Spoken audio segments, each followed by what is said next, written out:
with you a little bit about the Motivation Digest that I've made as a resource for you.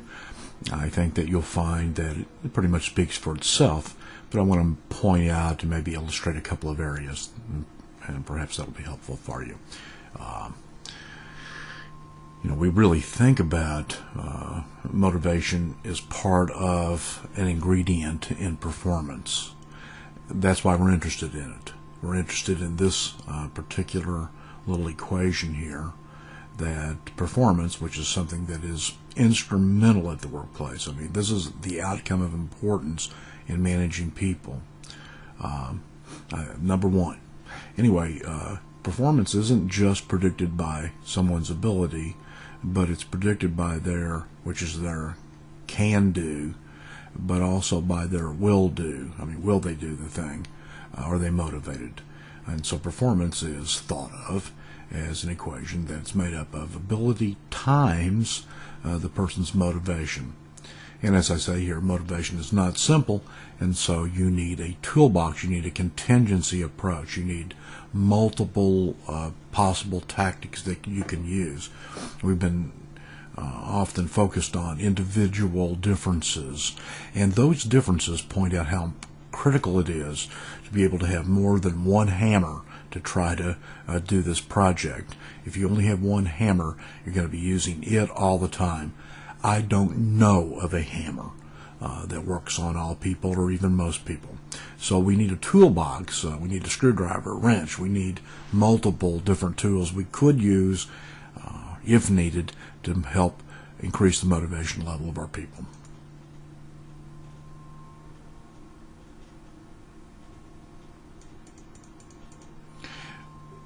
We have to start with Maslow.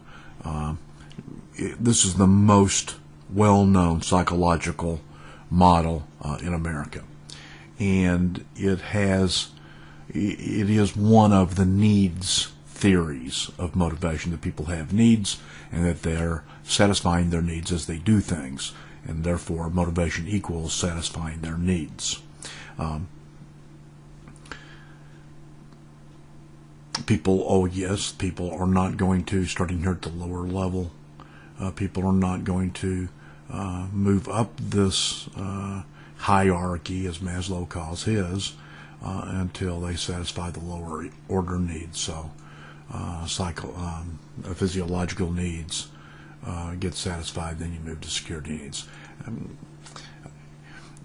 Research does not support Maslow's theory very well. He didn't mean for it to be scientific theory. He actually even said that self-actualization was a poor choice as the highest order need, and suggests things like love of nature, love of God, love of beauty as higher order needs. And he says he confused these two. Anyway, so Maslow continued to live after throwing out this idea and disavowed some of this hierarchy that we continue to follow. We are driven by our needs, and we've got a couple other needs theories here we're going to look at. This one's sort of the grandfather. I'm always going to have a job-based or a structural approach to using the theory, and then an individual, in other words, what I could do personally at the workplace based on my leadership, becoming a leader. And so I'm always going to have these two different application potentials. I think you ought to have your own. I'm only suggesting some here.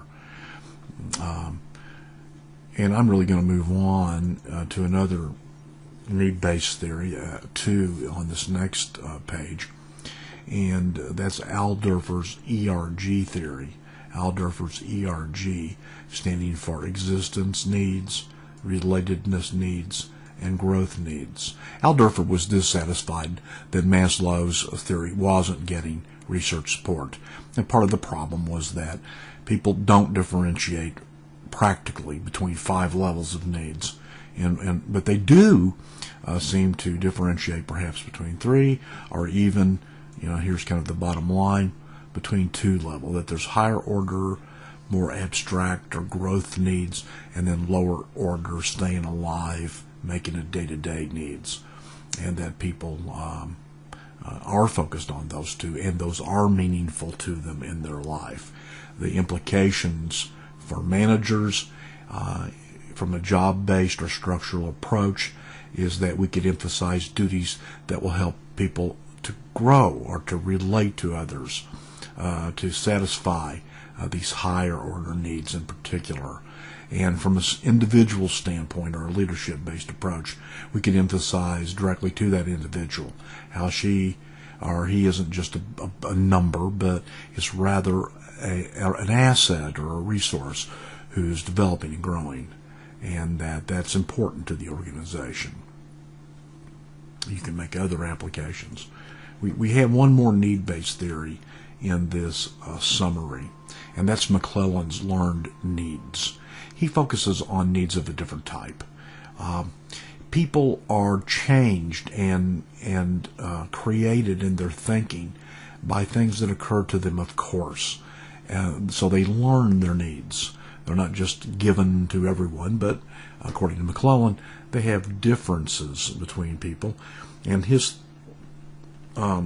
Moore has many needs in the need-based theory, and he followed Moore and said, well, really, there's three that are very important, and that is the need for achievement. People differ on this. Need for power. People differ on this. And need for affiliation, and the people differ on this as well. And I try to make a very short application down here in this paragraph. People who are achievement need-driven people. Again, they're high or low on this. They're high or low on power. They're high or low on affiliation. And really, on maybe a number 1 through 10 on high and low on each of those. Anyway, achievement needers, and those are the people with achievements on their refrigerator door. Is that you? They list their achievements, large and small, throughout their lives. In fact, life is seen as an accumulation of building your resume, those achievement events. Americans are hugely in this category of achievement needers, and in other words, being high on the need for achievement. People who have the power need above average seek to control and get others to do as they ask. That's what power is, the ability to get people to do what you ask. Power is often misunderstood, often seen negatively, but clearly companies, workplaces, and all of society needs people who will step forward and risk being wrong and leading and making decisions. And so power's not a negative need any more than achievement is. And then affiliation needers, they want to be accepted. They want to be part of the peer group. They want to feel part of that group. They want to be included, accepted. And everyone has all these needs, but they have a different profile on these. And under implications for managers about the learned needs, I suggest to you that studies have shown that entrepreneurs are typically high only on one of these, and that's the need for achievement. Managers for bureaucratic organizations are high, moderately high in need for power, and low in need for affiliation. That's in a bureaucratic, large organization. Middle managers, in particular, had that profile or thumbprint, if you will. So we can think about how to apply this. What about these needs to people, and realizing that people are different on these like they are different on personalities or other background issues. So a job-based or structural approach would probably emphasize getting a proper selection and making proper assignments so we can match these individual differences, this profile, with the jobs they're in. If you have a set of people who are high on need for affiliation, you may want to emphasize that within the structure of how your jobs are put together, your departments. Under leadership-based approaches, we're down at the micro level, finding a way to match those daily duties to the needs of that individual. And so we, again, try to apply assignments and encouragement based on needs.